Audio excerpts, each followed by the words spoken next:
A heart closed. I grew up with my father. My mother left us when I was very young. I do not remember her face. My father never talked about her. When I asked, he said, "She is gone. That is all." I stopped asking. We lived in a small house near the river. It was quiet and we did not have many visitors. My father worked hard. He fixed cars in a small shop. He came home late and tired. He ate his dinner in silence and went to bed early. I stayed alone most of the time. I read books and walked by the river. I watched the water move, slow and calm. I liked the quiet. I did not talk to many people. I did not trust them. At school, I was different. Other boys played together. They laughed and shared their stories. I sat alone in the corner. I did my work and left when the bell rang. Some boys tried to be my friend, but I pushed them away. I did not believe in friendship. I did not believe in love. My father said, "People leave. Do not expect them to stay." I believed his words. He was right. Girls were the same. They smiled and talked to me, but I did not answer. They asked me questions, but I walked away. I saw how they laughed with others. I saw how they changed their friends. One day they liked someone. The next day they liked someone else. I thought they were not real. I thought their words did not mean anything. I did not want to waste my time. I focused on school. I focused on work. I did not need people. I was fine alone. Years passed. I finished school. I helped my father in his shop. Every day was the same. I woke up early. I worked all day. I ate dinner with my father. We spoke few words. Then I went to bed. The next day I did the same. Life was simple. Life was quiet. I did not feel sad, but I did not feel happy. I thought this was life. I thought I needed nothing more. Then one day, everything changed. It was a normal day. I woke up early, ate breakfast, and went to the shop. My father was already there, working on a car. He did not say much. He never did. I picked up my tools and started my work. The air smelled of oil and metal. The sound of engines and hammers filled the shop. This was my life. This was what I knew. Then she walked in, a girl. She looked around, then stepped closer. She had a problem with her car. I did not look at her face. I did not care. I wiped my hands and asked, "What is wrong?" She explained, but I barely listened. I just wanted to fix the car and go back to work. She thanked me, but I did not respond. I thought she would leave, but she did not. She stood there looking around. "Do you like working here?" she asked. I did not answer. I did not like small talk. She smiled and said, "You are very quiet." I stayed silent. She laughed a little. It was soft, not loud like other people. It did not bother me. I finished fixing the car and gave her the keys.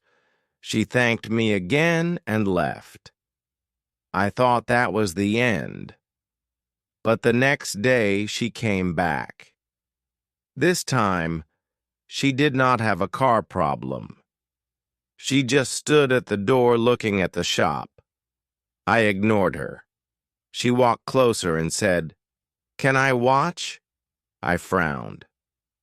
"Watch what?" I asked. "You work," she said. I shook my head. She did not leave. She just smiled and said, "Okay, I will wait outside." I did not understand her. Why was she here? What did she want? For the next few days, she came again and again. Sometimes she asked questions. Sometimes she just sat outside watching. My father noticed. "She is different," he said. I did not reply. I did not want to talk about her. I did not want to think about her, but I did. One evening I saw her by the river. She was sitting on a rock looking at the water. I walked past her, but she turned and smiled. "Do you like the river?" she asked. I stopped. No one ever asked me that before. I nodded slowly. She did not talk more. She just sat there, quiet. It felt strange. I told myself she was like the others. She would leave, but she did not, and that made me afraid. Days passed, and she kept coming. Every morning she walked into the shop. Sometimes she had a question. Sometimes she just watched. My father got used to her. He even smiled when she arrived. But I did not understand her. She was different. She did not act like other people. She did not talk too much. She did not ask too many questions. She just stayed, and I did not know why. One afternoon, she brought coffee. She placed it on the table near me. "For you," she said. I looked at it but did not take it. "I don't drink coffee," I said. She just smiled. "Then I will bring tea next time." I frowned. "Why?" She shrugged. "Because you work hard." I did not answer. I picked up my tools and continued working. But I saw my father take the coffee and smile at her. He liked her. I did not know why. She started coming in the evenings, too. Sometimes she sat by the river. Sometimes she walked near the shop. She did not ask me anything. She did not expect anything. She was just there. I thought she would get bored. I thought she would stop coming. But she did not. One evening, I found her sitting on an old bench near the river. The sun was setting. The water looked golden. I was tired, but I walked toward her. "Why do you come here every day?" I asked. She looked at me and smiled. "Because I want to." Her answer made no sense. "You don't even know me," I said. She tilted her head. "Maybe I do." I shook my head. "No, you don't." She was quiet for a moment. Then she said, "Maybe you think people always leave, but I am still here." Her words made my chest feel heavy. I did not know why. I did not answer. I just sat next to her. The sky turned dark, and we stayed there in silence. The next day, she brought tea. She placed it near me like before. I looked at it for a long time. Then, for the first time, I picked it up. It was warm in my hands. I took a small sip. She smiled, but she did not say anything. She did not need to. Something was changing. I did not know what. But for the first time, I did not feel alone. She became a part of my days. I did not expect it, but I noticed when she was not there. Every morning she came to the shop. Every evening she sat by the river. She talked sometimes, but not too much. She never asked questions I did not want to answer. She never pushed me to speak. She was just there, and I let her be. One day she came later than usual. I was fixing a car, but I looked at the door. She was not there. I told myself it did not matter. I worked harder, trying to ignore the feeling in my chest, but the hours passed and she did not come. I told myself she was just busy. Maybe she found something better to do. Maybe she finally got tired of coming here. Maybe she finally left. But then, in the evening, she appeared. She walked into the shop slower than usual. "Sorry," she said. "I had something to do. I did not ask what. I just nodded and kept working. But my hands were shaking a little. I did not know why." She watched me for a while, then placed something on the table, a small box. "For you," she said. I frowned. "Why?" She smiled. "Open it later." Then she left.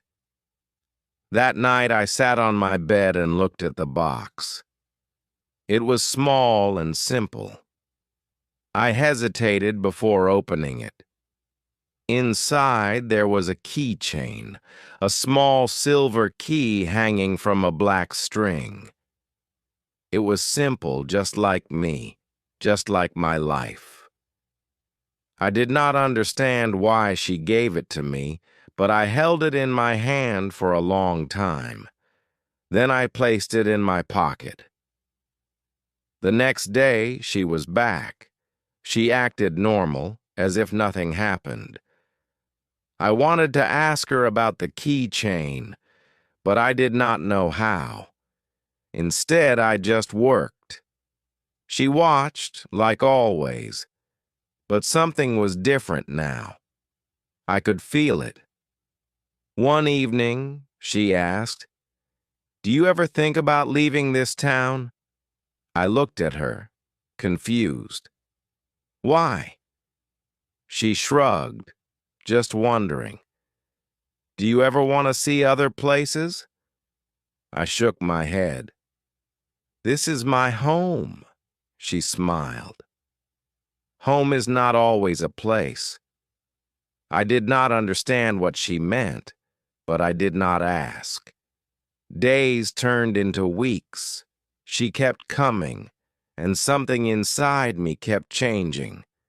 I did not push her away anymore. When she spoke, I listened. When she brought tea, I drank it. When she sat by the river, I sat too. Then one day my father said something that surprised me. "She cares about you." I frowned. "She is just friendly." He shook his head. "No, it is more than that." I did not answer. I did not want to think about it, but I did. That evening, when I saw her by the river, I walked faster. She smiled when she saw me. I sat down next to her. We watched the water. Then, without thinking, I reached into my pocket and held the keychain. I did not know why, but it felt important. She saw it in my hand and smiled. "You kept it." I nodded. Yes. The sun was setting. The sky was orange and pink. The air was cool. I looked at her, and for the first time I asked, "Why do you stay?" She did not look surprised. She just smiled and said, "Because I want to." And for the first time I believed her. She was still there. Every day she came to the shop. Every evening she sat by the river. and every time I felt something different. It was small at first, just a thought, just a feeling, but it grew. I started waiting for her. I started listening more when she talked. I started looking for her before she arrived. It was strange. I did not know what it meant, and I was afraid to ask myself. One day it rained. The shop was quiet. No cars came, and my father went home early. I sat alone, listening to the rain hit the roof. I told myself she would not come today. No one walks in the rain. But then I saw her. She was standing at the door, wet from the rain, smiling. "You're still here," she said. I frowned. "You're wet," she laughed. "Yes, I know." I sighed and went inside to get a towel. She took it, dried her face, and sat on the chair near me. She did not say anything for a while. She just sat, listening to the rain. Then she spoke. "Do you ever feel lonely?" The question surprised me. I did not answer at first. I had never thought about it. I was always alone. But was I lonely? "No," I said finally. "I don't need people." She looked at me, her eyes soft. "But you let me stay." I opened my mouth to argue, but I stopped. She was right. I never told her to leave. I never pushed her away. She was different, and I did not know why. The rain continued. The sky was gray. The shop was cold. But with her sitting there, it felt warm. I did not know what to say. So I said nothing. And for the first time, silence did not feel empty. It felt full, full of something I did not understand. Days passed, and I started noticing small things. I noticed how she laughed softly when she was nervous. I noticed how she looked at the sky when she was thinking. I noticed how she always sat in the same spot by the river, as if it belonged to her. These small things stayed in my mind. They did not leave, no matter how much I tried to ignore them. One evening she was quiet. She sat by the river looking at the water. I sat next to her. "What's wrong?" I asked. She sighed. "Nothing, just thinking." I waited, but she did not say more. So I just sat there, watching the sky change colors. The air was cool, the wind soft. It felt peaceful, but something was different. Then she turned to me. "If I leave one day, will you miss me?" The question hit me like a wave. I stared at her. I wanted to say no. I wanted to say I did not care. But the words did not come. I did not know what to say. So I said nothing. She smiled, but it was different this time. It was sad. "It's okay," she said softly. "I already know the answer." That night I could not sleep. Her words stayed in my mind. I tried to forget them, but they would not go away. I turned in my bed, staring at the ceiling, and for the first time I asked myself a question I had never asked before. What if she leaves? And for the first time, I was afraid of the answer. She did not come that morning. I told myself it was nothing. Maybe she was busy. Maybe she would come later. But the hours passed and she never appeared. The shop felt quiet, even with the sound of engines and tools. The river felt empty, even with the wind moving the water. Something was missing, something I did not want to name. The next day, she was still gone. I waited, but she did not come. I told myself I did not care. I told myself it did not matter. But it did. I walked to the river that evening. Her spot on the bench was empty. The air was colder than before. The sky was gray. I sat there waiting for no one. The water moved slowly, the wind whispering through the trees. But nothing felt the same. Then I saw it, a small note on the bench. My hands felt heavy as I picked it up. The paper was slightly crumpled, as if it had been left in a hurry. My heart beat faster as I read the words. I had to leave, but I was right. You will miss me. I read it again and again. My chest felt tight. My hands shook. I wanted to ignore it. I wanted to pretend it did not matter, but I couldn't, because she was right. I did miss her. I missed her voice, her quiet presence, the way she always sat in the same spot by the river. I missed the way she looked at me, as if she knew something I did not. That night, I sat alone, holding the keychain she gave me. I turned it in my fingers, feeling its weight. She was gone, but she was still here, in my thoughts, in my heart. I had spent years keeping people away. I had spent my whole life believing I did not need anyone, but now I knew the truth. My heart was no longer closed. It had opened without me realizing it, and now I did not know how to close it again.